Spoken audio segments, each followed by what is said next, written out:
Qu'est-ce que cela veut dire? Qu'est-ce que cela veut dire dans la Bible? Cette question, il a effacé l'acte dont les ordonnances nous condamnaient et qui subsistait contre nous, et il a détruit en pleurant. Quel est l'acte dont les ordonnances nous condamnaient et qui subsistait contre nous? Voilà la question, et nous allons faire le meilleur de nous pour parvenir avec des meilleurs éléments de réponse. Ce troisième slide là, il dit l'acte dont les ordonnances nous condamnaient mentionné dans Colossiens 2, 14, 15 désigne la loi de Moïse et spécifiquement ses exigences légales et rituelles que l'humanité ne pouvait respecter. Cette loi agissait comme une dette ou un acte d'accusation qui subsistait contre nous, soulignant le péché et entraînant une condamnation à mort. Le sens de l'acte. Il s'agit du code juridique et cérémoniel de l'Ancien Testament qui condamnait la transgression. Quelle était l'œuvre de Christ à ce sujet? Jésus-Christ a effacé cet acte en le clouant à la croix, libérant ainsi les croyants de la peine de la mort. Conséquences. Par la grâce, la condamnation. Par la grâce, la condamnation liée au non-respect de ces ordonnances est annulée. Voilà. Quel était l'acte dont les ordonnances nous condamnaient? Il n'est pas une question de les commandements de Dieu. Nous allons voir ensemble quel était l'acte dont les ordonnances nous condamnaient. N'appelez dans Deutéronome chapitre 31 verset 24. Qui ça nous allons découvrir qui ça qui était condamné non et que Jésus-Christ est cloué sous la croix. Jésus-Christ avec sa mort, il a détruit une série de lois. Mais qui est là-dedans? Nous allons voir en quelques mots dans cette vidéo.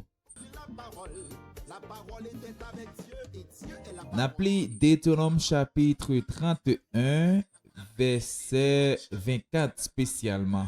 Moi c'est il est en ligne, c'est bon pour nous aller chapitre là en soi, et laisse-moi voir, est-ce qu'on peut lire ce chapitre? Deutéronome chapitre 30, Deutéronome chapitre 1er et 31 verset 1er. Qui ça le dit? Moïse adressa encore ces paroles à tout Israël. Aujourd'hui, le dit-il, je suis âgé de 120 ans. Je ne pourrai plus sortir et entrer. Et l'Éternel m'a dit, tu ne passeras pas ce Jourdain. L'Éternel, ton Dieu, marchera lui-même devant toi. Il détruira ces nations devant toi et tu t'en rendras maître.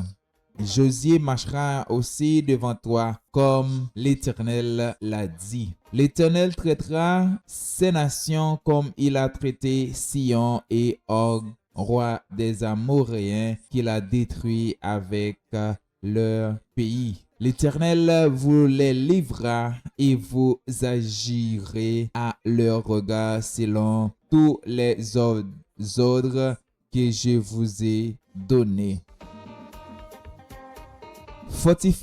Fortifiez-vous et ayez du courage. Ne craignez point et ne soyez point effrayés devant eux, car l'Éternel ton Dieu marchera lui-même avec toi. Il ne te laissera point, il ne t'abandonnera point. Moïse appela Josué et lui dit, en présence de tout Israël, fortifie-toi et prends courage, car tu entreras avec ce peuple dans le pays que l'Éternel a juré à leur père de leur donner. Et c'est toi qui les en mettras en possession. L'Éternel marchera lui-même devant toi. Il sera le maître avec toi et il ne te laissera point. Il ne t'abandonnera point. Ne crains point et ne t'effraie point. Moïse écrivit cette loi et il l'a remis au sacrificateur, fils de Lévi, qui portait l'arche de l'alliance de l'Éternel et à tous les anciens d'Israël. Moïse leur donna cet ordre. Tous les 7 ans, à l'époque de l'année du relâche, à la fête des tabernacles, quand tout Israël viendra se présenter devant l'Éternel, ton Dieu, dans le lieu qu'il choisira, tu liras cette loi devant tout Israël en leur présence. Tu rassembleras le peuple, les hommes, les femmes, les enfants et l'étranger qui sera dans tes portes, afin qu'ils t'entendent et afin qu'ils apprennent à craindre l'Éternel, votre Dieu, à observer et à mettre en pratique toutes les paroles de cette loi.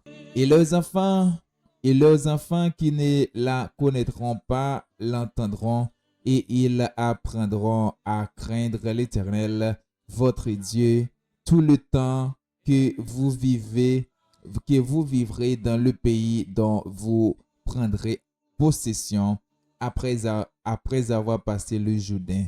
L'Éternel dit à Moïse, voici le moment approche où tu vas mourir. Appelle Josué et présentez-vous dans la tente d'assignation. Je lui donnerai mes ordres. Moïse et Josué allèrent se présenter dans la tente d'assignation. Et l'Éternel apparut dans la tente dans une colonne de nuée et la colonne de nuée s'arrêta à l'entrée de la tente. L'Éternel dit à Moïse, voici, tu vas être couché avec tes pères, et ce peuple s'élèvera et se prostituera avec les dieux étrangers du pays au milieu duquel il entre. Il m'abandonnera et il violera mon alliance que j'ai traitée avec lui. En ce jour-là, ma colère s'enflammera contre lui. Je les abandonnerai et je leur cacherai ma face. Il sera dévoré, il sera la proie d'une multitude de maux et d'afflictions. Et alors il dira, est-ce point parce que mon Dieu n'est pas au milieu de moi que ces maux m'ont atteint? Et moi, je cacherai ma face en ce jour-là à cause de tout le mal qu'il aura fait en se tournant vers d'autres dieux. Maintenant, écrivez ce cantique, enseigne-le aux enfants d'Israël, mets-le dans leur bouche et que ce cantique me serve de témoin contre les enfants d'Israël. Car j'emmènerai ce peuple dans le pays que j'ai juré à ses pères de lui donner, pays où coule le lait et le miel. Il mangera, se rassasiera, puis il se tournera vers d'autres dieux et les servira.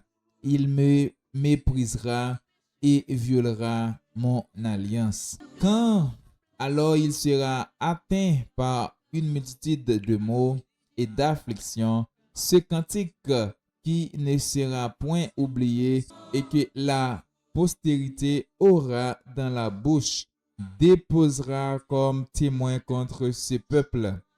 Je connais en effet ces dispositions qui déjà se manifestent aujourd'hui avant même que je les fait entrer dans le pays que j'ai juré de lui donner. En ce jour-là, Moïse écrivit ce cantique et l'enseigne aux enfants d'Israël. L'Éternel donna cet ordre à Josué, fils de Nun. Il dit, fortifie-toi et prends courage, car c'est toi qui feras entrer les enfants d'Israël dans le pays que j'ai juré de leur donner, et je serai moi-même avec toi. Lorsque Moïse eut complètement achevé d'écrire dans un livre les paroles de cette loi, il ordonna cet ordre aux Lévites qui portaient l'arche de l'alliance de l'Éternel. Prenez ce livre de la loi et mettez-le à côté de l'arche de l'alliance de l'Éternel, votre Dieu, et il sera là comme témoin contre toi. Voilà la lecture que nous venons de lire. Le verset 27 dit, car je connais ton esprit de rébellion et la roideur de ton cou, la roideur de ton cou. Si vous êtes rebelle contre l'Éternel pendant que je suis encore vivant au milieu de vous, combien plus le serez-vous après ma mort? Assemblez devant moi tous les anciens de vos tribus et vos officiers. Je dirai ces paroles en leur présence et je prendrai à témoin contre eux le ciel et la terre. Car je sais qu'après ma mort, vous vous corromprez et que vous vous détournerez de la voie que je vous ai prescrite. Et le malheur finira par vous atteindre quand vous ferez ce qui est mal aux yeux de l'Éternel, au point de l'irriter par l'œuvre de vos mains.